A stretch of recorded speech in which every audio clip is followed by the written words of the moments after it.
Assalamualaikum warahmatullahi wabarakatuh. Selamat pagi anak-anak, ketemu lagi dengan ibu di pembelajaran pada hari ini.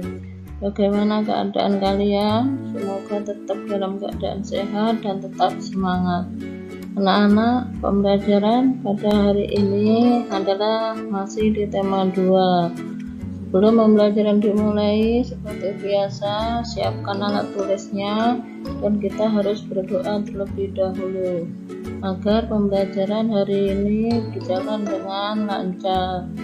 Mari anak-anak, kita mulai berdoa bersama-sama. Bismillahirrahmanirrahim. Rabbi zidni ilman warzuqni fahman. Amin. Baiklah anak-anak, sudah siap? Kalau sudah, mari kita simak video pembelajaran pada hari ini.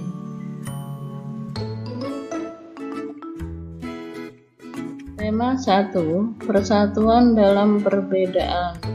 Subtema 1, rukun dalam perbedaan. Pembelajaran 3.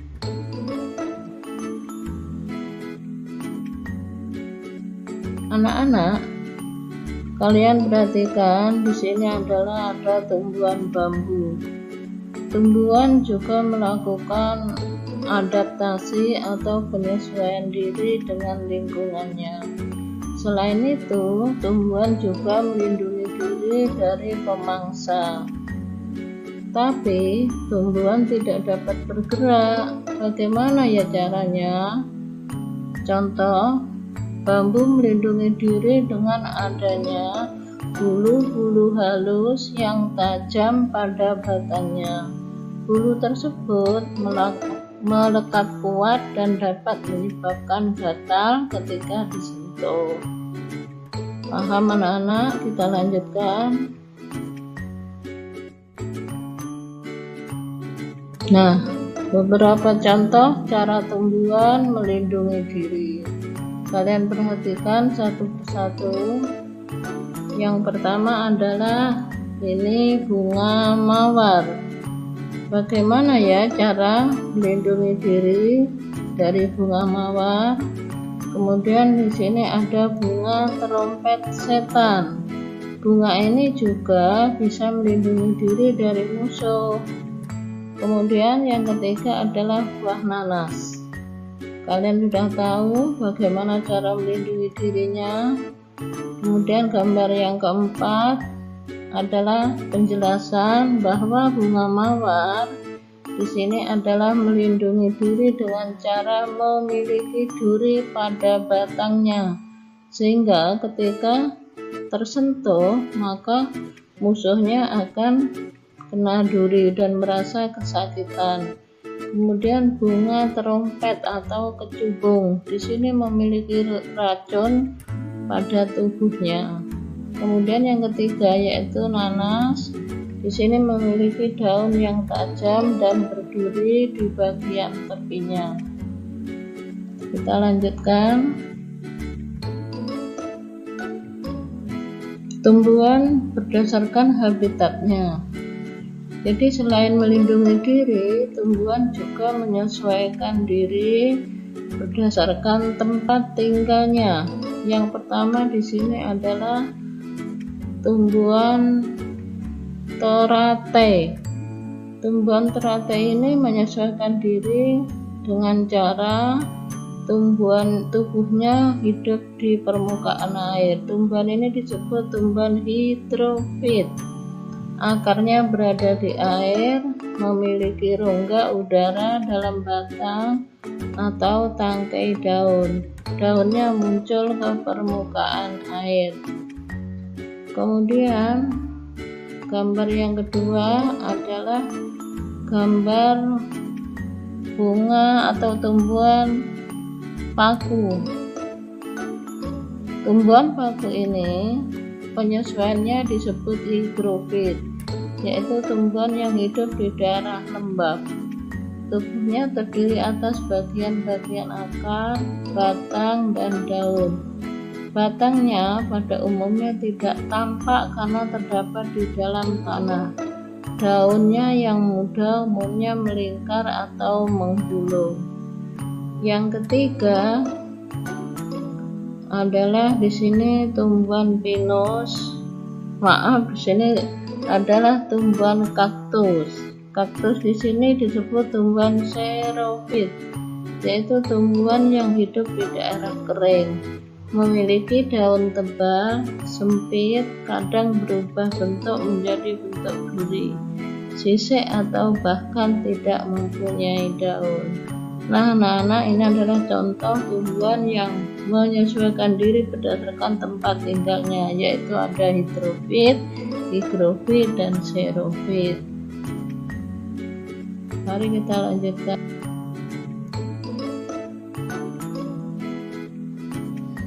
Di sini tentang diagram Bayer. Kalian perhatikan bentuk diagramnya. Yang paling di tengah di situ adalah cara tumbuhan menyesuaikan diri. Jadi ada bermacam-macam tumbuhan. Contohnya yaitu dimulai dari bambu. Cara menyesuaikan dirinya yaitu mempunyai bulu-bulu halus yang tajam dan menyebabkan gatal. Yang kedua, enceng gondok.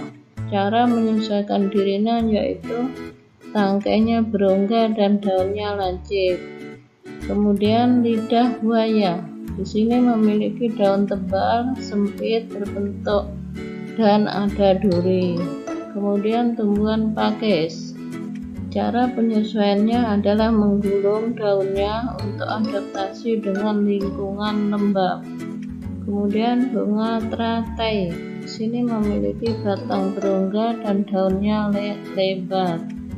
Yang terakhir adalah contohnya tumbuhan kangkung, batangnya berongga dan daun berada di atas air.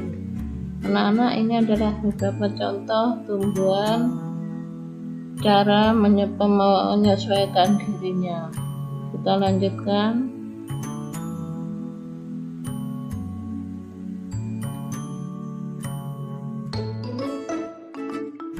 Nah, anak-anak, pembelajaran kemarin tentang proklamasi kemerdekaan Indonesia. Sekarang kita lanjutkan. Ada beberapa tokoh atau pejuang bangsa yang telah berjasa terhadap kemerdekaan negara Indonesia. Yang pertama adalah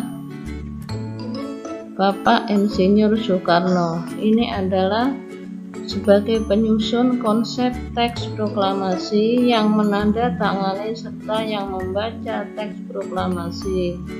Kemudian yang kedua adalah Drs Muhammad Hatta.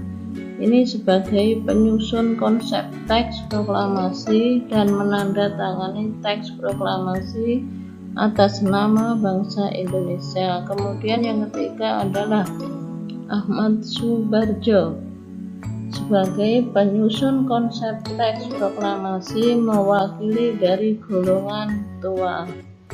Kita lanjutkan, anak-anak. Nah, sampailah ke tugas mandiri. Tugas yang pertama, buatlah diagram Bayer tentang cara tumbuhan melindungi diri. Tadi di depan sudah dijelaskan cara tumbuhan melindungi diri. Nah, kalian di sini tugasnya mencari tumbuhan, beberapa tumbuhan. Kalian tulis tumbuhan apa saja dan kalian isi bagaimana cara